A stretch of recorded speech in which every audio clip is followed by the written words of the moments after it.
अस्सलाम वालेकुम dear viewers, dear students and my dear friends. उम्मीद है आप सब अच्छे होंगे। बड़ा खूबसूरत, बड़ा दिलचस्प, बहुत ही छोटा टॉपिक है, लेकिन यकीन जाने इस लेक्चर को मैं तीसरी दफ़ा बना रहा हूँ। किस वजह से? कैमरे की वजह से। कैमरा आज मेरा साथ नहीं दे रहा। कैमरे में मेमोरी कार्ड करप्ट हो गया है। एक दफ़ा मैंने बनाया, वीडियो ज़ाया हो गया, दूसरी दफ़ा आवाज़ उसमें नहीं आई, तो अभी नया मेमोरी कार्ड मैंने डाला है, तो मेमोरी कार्ड का इशू भी है, लाइट का इशू भी है, और ये सारे इशूज़ हो। लेकिन आसान टॉपिक है, दिलचस्प टॉपिक है। ये तीसरी दफ़ा आपकी खिदमत का तीसरी दफ़ा बना रहा हूँ। अब शायद इस दफ़ा मैं कामयाब हो जाऊँ इस केस में। स्ट्रक्चर ऑफ कार्बन डाइऑक्साइड बड़ा आसान है। कार्बन डाइऑक्साइड क्या है? मॉलिक्यूल है। मॉलिक्यूल का स्ट्रक्चर बड़े आसानी से आप बना सकते हो। लेविस डॉट स्ट्रक्चर, ठीक, क्या बना सकते हो? Lewis dot structure. ये आपके पास है कार्बन डाइऑक्साइड। ये क्या है? कार्बन डाइऑक्साइड का मॉलिक्यूल है। ठीक ठीक। आप अगर इसका स्ट्रक्चर बनाओगे, आसान शॉर्टकट ट्रिक मैं आपको बताऊंगा, उस ट्रिक की मदद से इसका स्ट्रक्चर आप कभी नहीं भूल पाओगे। बड़े आसान। देखिए, मॉलिक्यूल के अंदर जितने भी एटम है, उन एटमों की आखिरी शेल में मौजूद इलेक्ट्रॉनों को आपने याद रखना होगा। ठीक, यह निकालने का तरीका इलेक्ट्रॉनिक कन्फिगरेशन में मैं आपको सिखा चुका हूँ। उसमें आप आखिरी शेल के इलेक्ट्रॉन निकाल सकते हो, जिसे हम वैलेंस शेल इलेक्ट्रॉन कहते हैं। ठीक, जिसे हम क्या कहते हैं? Valence shell electron. तो कार्बन के आखिरी शेल में 4 इलेक्ट्रॉन होते हैं। कितने? 4, क्योंकि इसका एटॉमिक नंबर क्या है? 6। पहले शेल में 2 आ जाएंगे, दूसरे में क्या आ जाएंगे? 4। आखिरी शेल के इलेक्ट्रॉन हमें चाहिए 4। ऑक्सीजन के आखिरी शेल में होते हैं 6 इलेक्ट्रॉन। चूंकि यहाँ पे ऑक्सीजन 2 है, तो इस 6 को मैं 2 के साथ मल्टीप्लाई करूंगा, हो जाएंगे 12। क्या हो जाएंगे? 12। इसका मतलब है कि मॉलिक्यूल के अंदर जितने भी एटम है, उनके आखिरी शेल में मौजूद इलेक्ट्रॉनों की तादाद को हम कहते हैं total valence electron in A molecule. क्या कहते हैं? Total valence electron. Total valence electron in A molecule. Total valence electron इस केस में कितने हैं? ये हो जाएंगे 4 + 6 × 2 = 6 को 2 के साथ मल्टीप्लाई करेंगे तो आ जाएगा 12। 12 को 4 के साथ जमा करेंगे तो कितना आ जाएगा? 16। मतलब हमारे पास टोटल वैलेंस इलेक्ट्रॉन कितने निकले? 16। फिर आप निकाले बॉन्ड पेयर इलेक्ट्रॉन्स। ठीक, बॉन्ड पेयर इलेक्ट्रॉन कैसे निकालेंगे? बॉन्ड पेयर के लिए आपने एक रफ स्ट्रक्चर बनाना होगा। रफ स्ट्रक्चर का मतलब ये देखिए, इस पूरे मॉलिक्यूल में कितने एटम है? कार्बन 1 है, ऑक्सीजन 2 है। ठीक, जो कम तादाद में कम होगा उसे हम सेंटर में लिखेंगे। कहाँ पे लिखेंगे? सेंटर में। और ऑक्सीजन 2 है, तो एक ऑक्सीजन यहाँ पे आ जाएगा, एक ऑक्सीजन यहाँ पे आ जाएगा। तो मॉलिक्यूल किसे कहते हैं? जिसके अंदर जितने भी एटम हो वो आपस में एक दूसरे के साथ अटैच हो किसी बॉन्ड के तहत। तो यहाँ पे जब हम बॉन्ड पेयर इलेक्ट्रॉन्स निकालेंगे इस मॉलिक्यूल में, तो हमें कम से कम इस मॉलिक्यूल के अंदर कार्बन और ऑक्सीजन के बीच एक सिंगल बॉन्ड ड्रा करना होगा। 2 इलेक्ट्रॉन के साथ बॉन्ड पेयर इलेक्ट्रॉन कहते हैं। दूसरे कार्बन को ऑक्सीजन के साथ एक बॉन्ड ड्रा करना होगा, जिसे हम क्या कहते हैं? बॉन्ड पेयर इलेक्ट्रॉन्स कहते हैं। तो निकल आया बॉन्ड पेयर इलेक्ट्रॉन्स कितने हैं? 1 2 3 4। टोटल बॉन्ड पेयर इलेक्ट्रॉन्स इस केस में कितने हैं? 4। ठीक, अब निकाले लोन पेयर इलेक्ट्रॉन्स। बड़ा आसान फार्मूला है। लोन पेयर इलेक्ट्रॉन कैसे निकालोगे? Total valence electron minus bond pair electrons. ठीक, बॉन्ड पेयर इलेक्ट्रॉन्स। ठीक, टोटल वैलेंस इलेक्ट्रॉन कितने थे? 16। बॉन्ड पेयर कितने थे? 4। ये कितने हो जाएंगे? 12। ठीक, अब यहां से एक और स्टोरी सुनो। ठीक, ये जो आपके पास टोटल लोन पेयर इलेक्ट्रॉन्स निकला है, क्या चीज? टोटल जो लोन पेयर इलेक्ट्रॉन निकला है 12। इन 12 को सबसे पहले लोन पेयर के लिए इस्तेमाल करो। एटम के ऑक्टेट को पूरा करने के लिए लोन पेयर के लिए इस्तेमाल करो। बहुत की जरूरत है, आप इनसे डबल और ट्रिपल बॉन्ड भी बना सकते हो। बहुत की जरूरत कैसे? अभी देखिए। इस मॉलिक्यूल का हम स्ट्रक्चर बनाना चाहते हैं, 2D शेप बना चाहते हैं, 2 डायमेंशनल शेप बना चाहते हैं। तो इस मॉलिक्यूल के अंदर हमारे पास जो कॉर्नर के एटम है, सबसे पहले उनका ऑक्टेट पूरा होना चाहिए। ऑक्टेट का मतलब क्या है? 8 इलेक्ट्रॉन। अब अगर मैं इस ऑक्सीजन का ऑक्टेट पूरा करने की कोशिश करूंगा, तो इसके आखिरी शेल में 1 2 इलेक्ट्रॉन है, तो मुझे यहाँ पे 2, यहाँ पे 2, यहाँ पे 2। अब ये जो 6 इलेक्ट्रॉन मैंने यहाँ पे अटैच किए, ये कहाँ से आए? ये जो लोन पेयर हमने निकाले थे, मैंने कहा इस 12 को लोन पेयर के लिए इस्तेमाल करो ऑक्टेट को पूरा करने के लिए। कितने हैं? 12 में से 6 गए, तो कितने बचे? 6। तो इस कार्नर एटम का भी ऑक्टेट इस तरह पूरा करो। मेरे ख्याल में पूरा हो गया इनका ऑक्टेट। ठीक, पूरा हो गया इनका ऑक्टेट। कैसे? अब इस ऑक्सीजन का देखिए, क्या इसका ऑक्टेट पूरा है? बिल्कुल। 1 2 3 4 5 6 7 8। क्या इस ऑक्सीजन का पूरा है? 1 2 3 4 5 6 7 8। तो इसका भी ऑक्टेट पूरा है। मतलब इस कार्बन वाले का ऑक्टेट पूरा है, इसका भी पूरा है। क्या कार्बन का पूरा है?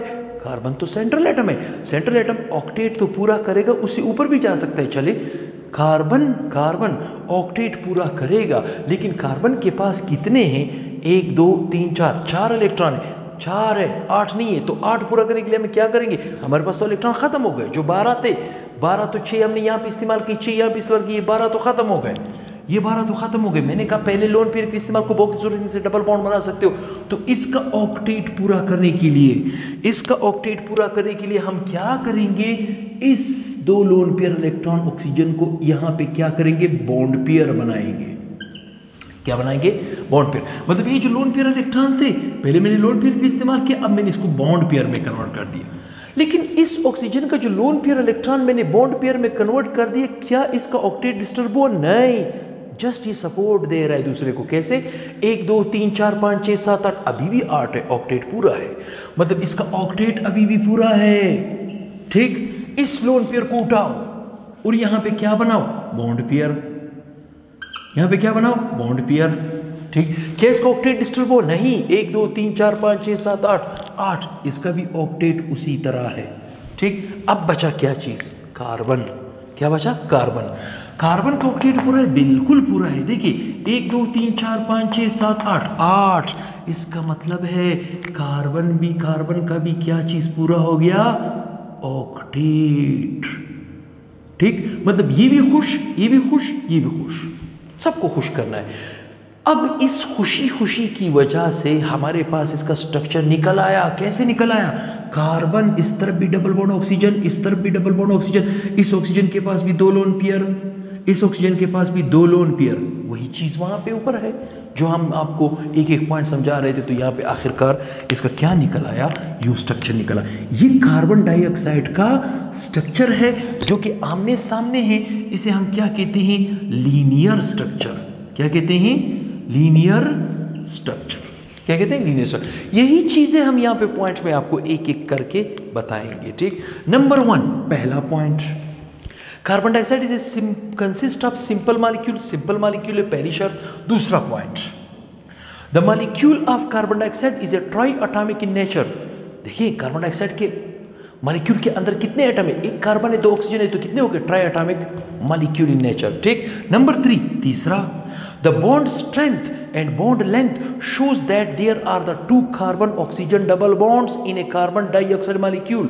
ये कह रहे हैं कि जब प्रैक्टिकली चेक किया गया, जब हमने यहाँ पे लेविस डॉट फार्मूले की मदद से स्ट्रक्चर को निकाला, लेकिन जब इसको प्रैक्टिकली चेक किया गया तब भी प्रैक्टिकली भी हमें ये पता चला कि कार्बन ऑक्सीजन के बीच क्या चीज़ है? डबल बॉन्ड है।